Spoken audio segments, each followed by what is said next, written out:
Section 1. You will hear a woman calling an animal park to inquire about a job. First, you have some time to look at questions 1 to 5.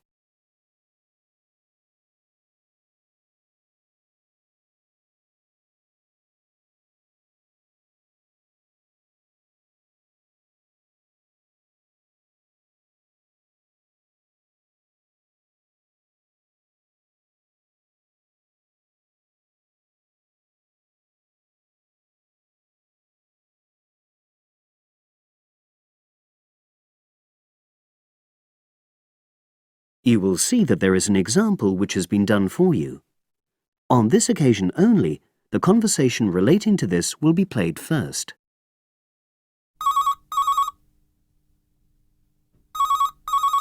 Bender's Animal Park, hello. Oh, hello. I'm ringing to ask whether you have any jobs available. What sort of work are you looking for? Is that permanent or part-time or... Actually, I'm just looking for temporary work. I'm a student. Oh, right. I'll just get a form and ask you a few questions. The woman says that she wants temporary work, so temporary has been written in the space. Now we shall begin. You should answer the questions as you listen, because you will not hear the recording a second time. Listen carefully and answer questions 1 to 5.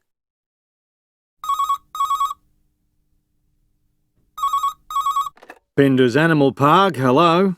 Oh, hello. I'm ringing to ask whether you have any jobs available. What sort of work are you looking for? Is that permanent or part-time or... Actually, I'm just looking for temporary work.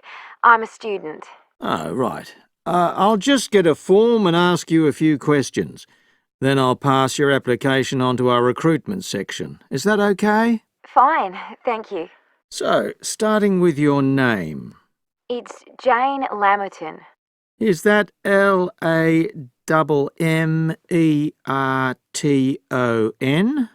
There's only one M in it. Oh, right. And your address? It's 42 West Lane. Right. And is that in Exeter? Yes. Okay. And can you give me your mobile phone number? 07792 430 921. Right.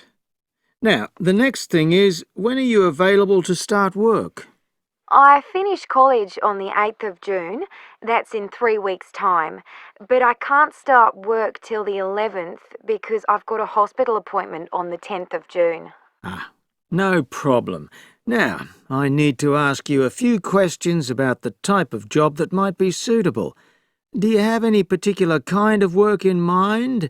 It doesn't necessarily mean that you will get work in the field that you want, but I can record your preferences. Well, I'd do anything.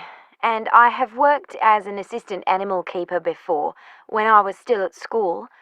But I'm studying at a catering college now, and I'd really like to get some experience as an assistant cook if possible. Right. So that's your first choice. Have you done that kind of job before? No, but I've helped my aunt sometimes. She runs a cafe in Exeter. Would you say you've got any relevant skills then? Well, I'm used to using the kind of equipment you usually find in a kitchen. Before you hear the rest of the conversation, you have some time to look at questions 6 to 10.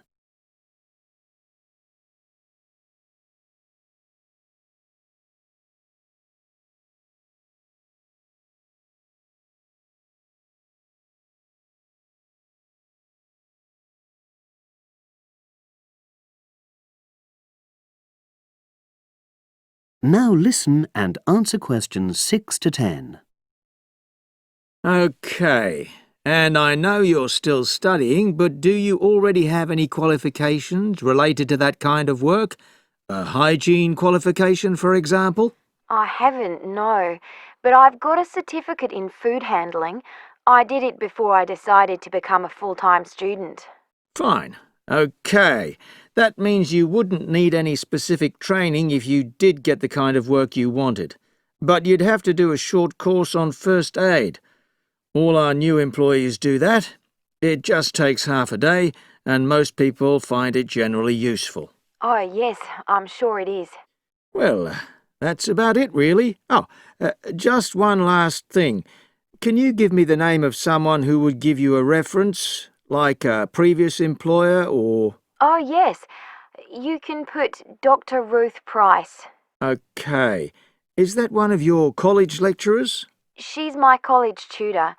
She's known me for over 2 years, and I'm sure she wouldn't mind. In fact, she's given me a reference before. Fine. We'd probably contact her by phone. Do you happen to know her number? I've got it on my phone, yes. It's 0208 685 114. That's a landline. Good. Well, as I say, I can't promise anything, but I'll pass your application on, and you should hear in a few days. Is there anything else? Just one thing. I suffer from a particular type of colour blindness, and sometimes employers have to make special arrangements for that. Okay, I'll make a note of that. It won't be good that you've made us aware of it. You can provide us with more details if you're offered a job. Okay. Thanks very much. Bye. Bye. That is the end of section 1. You now have half a minute to check your answers.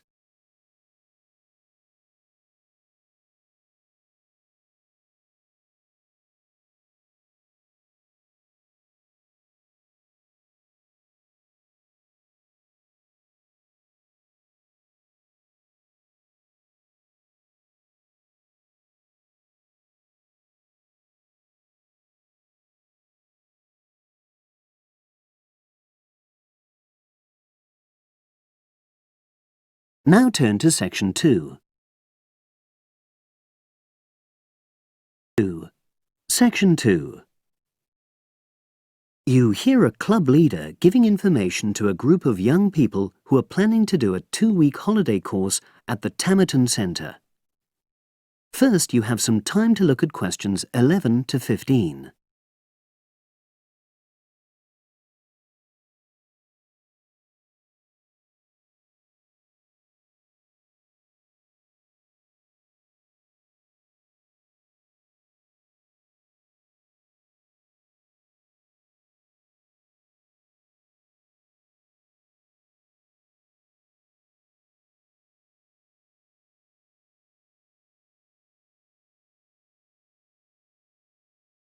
Now listen and answer questions 11 to 15. Hello, everyone. I've been asked to talk to you this afternoon about next month's trip to Tamerton Study Center for the 2-week course. Now, some of the things I'm going to say you may have already heard or read about, but I think it's important to emphasize a few key points. First of all, it's worth reminding you why Tamerton was set up in the first place, in the late 1960s. That was really before all the concern with preserving the environment, which everyone talks about these days. The idea was simply to get people out of the cities and into the country, and to find out that just being outdoors can be very rewarding. This is not going to be a holiday in the usual sense.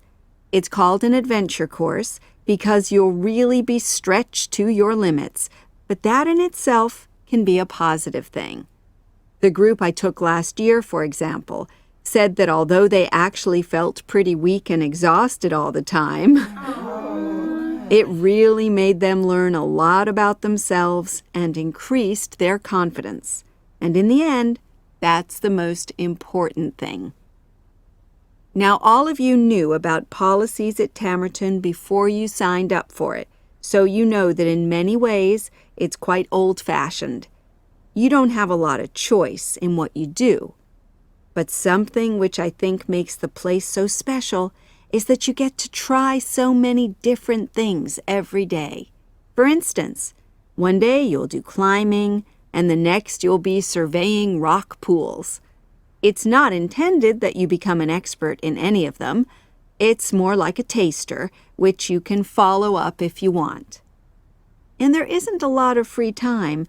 Organized activities and talks, etc., go on until 9 p.m., and lights go out at 11 p.m. There are table tennis tables with all the equipment and board games, though I have to say the pieces often go missing, so it's a good idea to take your own. There's a DVD player with a good selection of films suitable for this age group, so don't take yours. Bedtime at 11 p.m. is strictly enforced, and there's a good reason for this. You're all under 18, and we organizers need to know that all group members are accounted for in the house as we close for the night. And of course, you'll be so exhausted anyway that you'll be too sleepy to want to cause any trouble. Now you have some time to look at questions 16 to 20.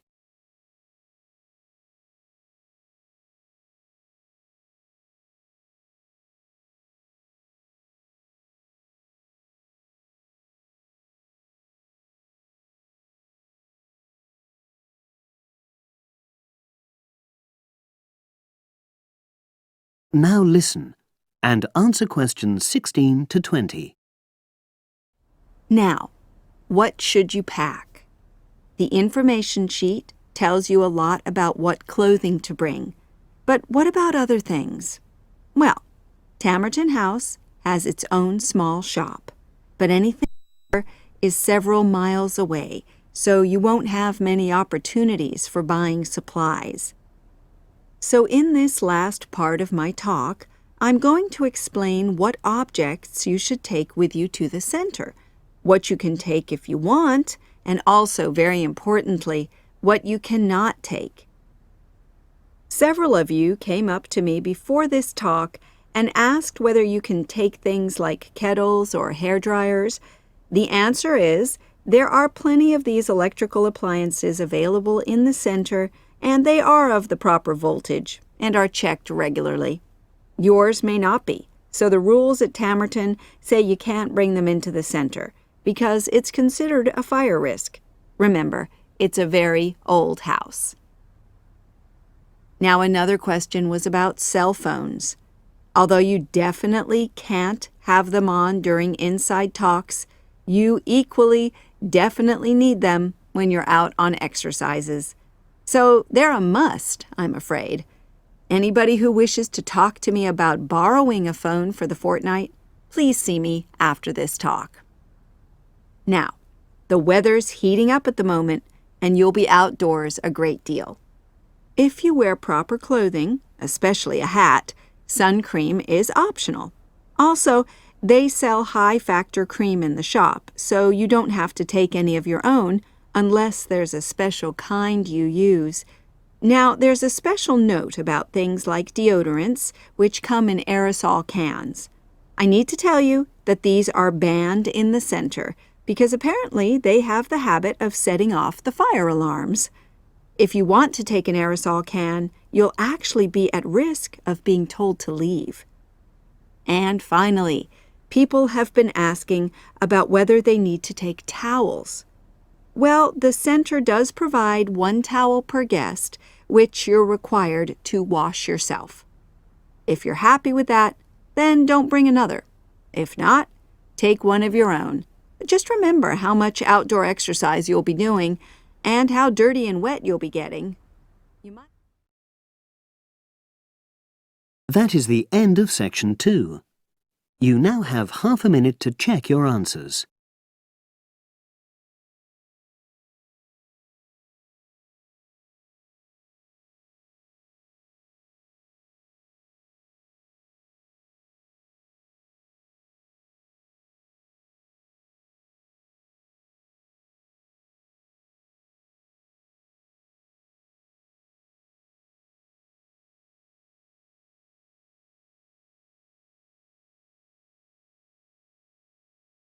Now turn to section 3. 2. Section 3. You will hear a trainee teacher called Eve talking to her university tutor about her preparations for teaching practice. Before you listen, you have some time to look at questions 21 to 25.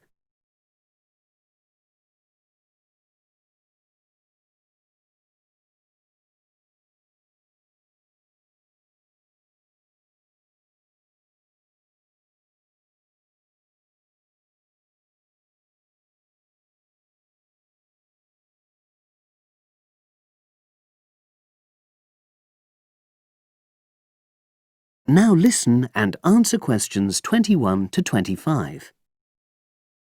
Hello, Eve. Come in and sit down. How's it going? Fine, thanks. I'm looking forward to my teaching practice next week. Good. Now, you've got 2 classes, haven't you? Year 3 and Year 6. Have you done your lesson plans? Well, I've decided to take the topic of renewable energy.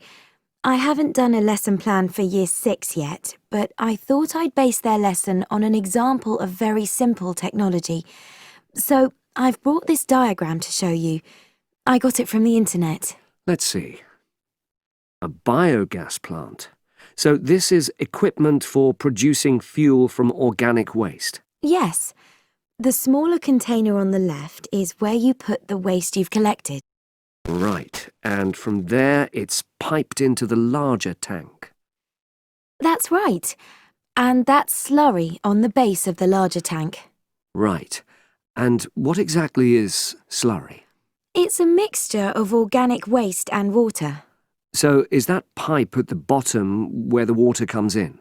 Yes, it is. As the slurry mixture digests, it produces gas, and that rises to the top of the dome. Then, when it's needed, it can be piped off for use as fuel in homes or factories. It's very simple. I suppose there's some kind of safety valve to prevent pressure build-up? That's the overflow tank. That container on the right. As the slurry expands, some of it flows into that, and then once some of the gas has been piped off, the slurry level goes down again, and the overflow tank empties again. I see. Well, I think that's suitably simple for the age level it's for. I look forward to seeing the whole lesson plan. Thanks. And can I show you my ideas for the Year 3 lesson? Of course. Let's look. Before you listen to the rest of the conversation, you have some time to look at questions 26 to 30.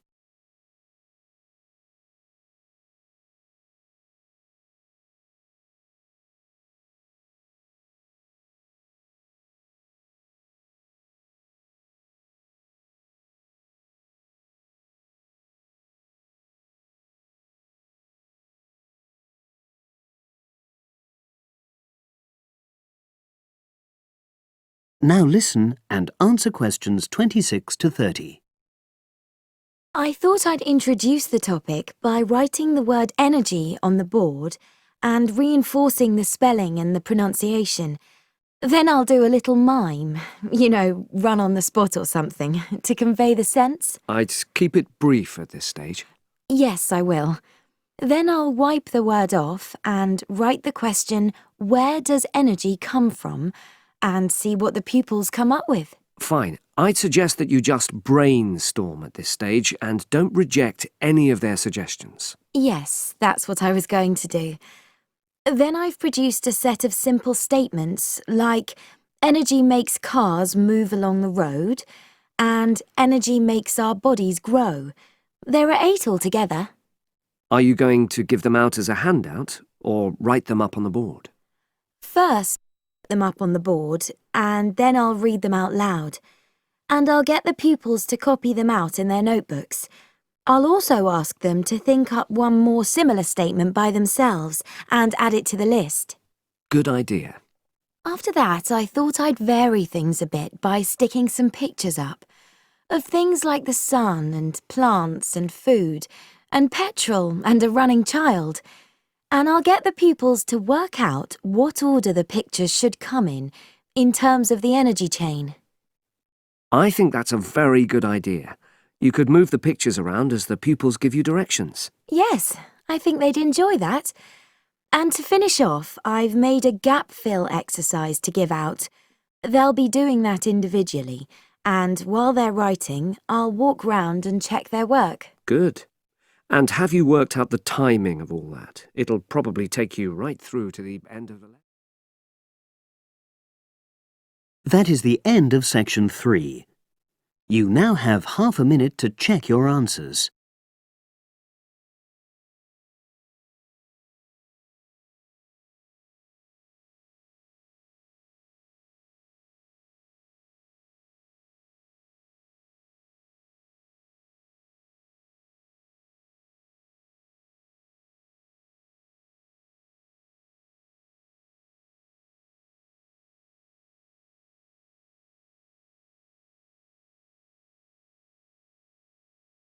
Now turn to section 4. Section 4. You will hear a woman giving a talk at a popular science convention. She is describing research into artificial gills designed to enable humans to breathe underwater. Now you have some time to look at questions 31 to 40.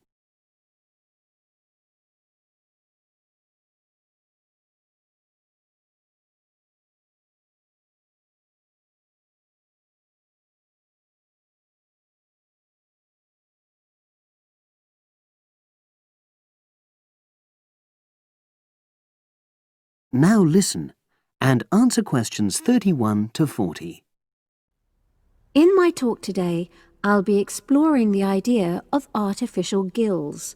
I'll start by introducing the concept, giving some background and so forth, and then I'll go on to explain the technological applications, including a short, very simple experiment I conducted. Starting with the background. As everyone knows, all living creatures need oxygen to live.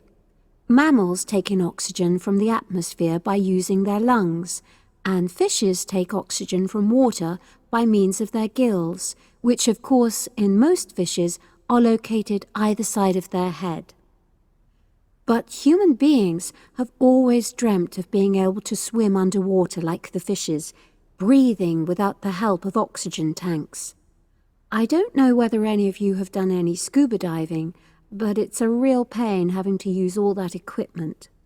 You need special training, and it's generally agreed that tanks are too heavy and big to enable most people to move and work comfortably underwater. So scientists are trying a different tack. Rather than humans carrying an oxygen supply as they go underwater, wouldn't it be possible to extract oxygen in situ? That is, directly from the water while swimming. In the 1960s, the famous underwater explorer Jacques Cousteau, for example, predicted that one day surgery could be used to equip humans with gills. He believed our lungs could be bypassed and we would learn to live underwater just as naturally as we live on land. But of course, most of us would prefer not to go to such extremes. I've been looking at some fairly simple technologies developed to extract oxygen from water, ways to produce a simple, practical artificial gill enabling humans to live and breathe in water without harm. Now, how scientists and inventors went about this was to look at the way different animals handled this. Fairly obviously, they looked at the way fishes breathe, but also how they move down and float up to the surface using inflatable sacs called swim bladders. Scientists also looked at animals without gills, which use bubbles of air underwater, notably beetles. These insects contrive to stay underwater for long periods by breathing from this bubble which they hold under their wing cases.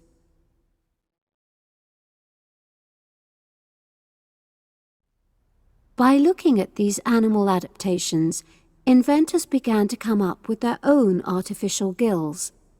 Now, making a crude gill is actually rather easy, more straightforward. You take a watertight box, which is made of a material which is permeable to gas, that is, it allows it to pass through inwards and outwards. You then fill this with air, fix it to the diver's face, and go down underwater. But a crucial factor is that the diver has to keep the water moving so that water high in oxygen is always in contact with the gill, so he can't really stay still. And to maximize this contact, it's necessary for your gill to have a big surface area. Different gill designers have addressed this problem in different ways, but many choose to use a network or lattice arrangement of tiny tubes as part of their artificial gills. Then the diver is able to breathe in and out. Oxygen from the water passes through the outer walls of the gill, and carbon dioxide is expelled. In a nutshell, that's how the artificial gill works. So, having read about these simple gill mechanisms, I decided to create my own. I followed the procedure I've just described, and it worked pretty well when I tried it out in the swimming pool. I lasted underwater for nearly 40 minutes. However, I've read about other people breathing through their gill for several hours. So the basic idea works well, but the real limitation is that these simple gills don't work as the diver descends to any great depth because the pressure builds and a whole different set of problems are caused by that. Research is being done into how these problems might be overcome, but that's another story, which has to be a subject of another talk. Despite this serious limitation, many people have high hopes for the artificial gill, and they think it might have applications beyond simply enabling an individual to stay underwater for a length of time. For example, the same technology might be used to provide oxygen for submarines, enabling them to stay submerged for months on end without resorting to potentially dangerous technologies such as nuclear power. Another idea is to use oxygen derived from the water as energy for fuel cells. These could power machinery underwater, such as robotic devices. So, in my view, this is an area of technology with great potential. Now, if anyone has any questions, I'd be happy to answer.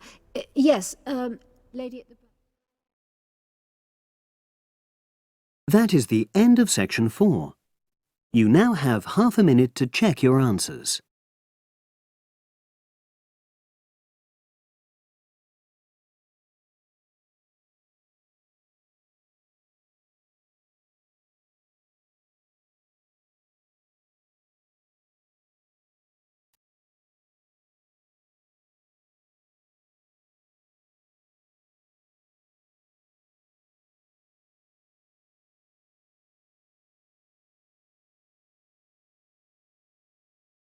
That is the end of the listening test. You now have 10 minutes to transfer your answers to the separate answer sheet.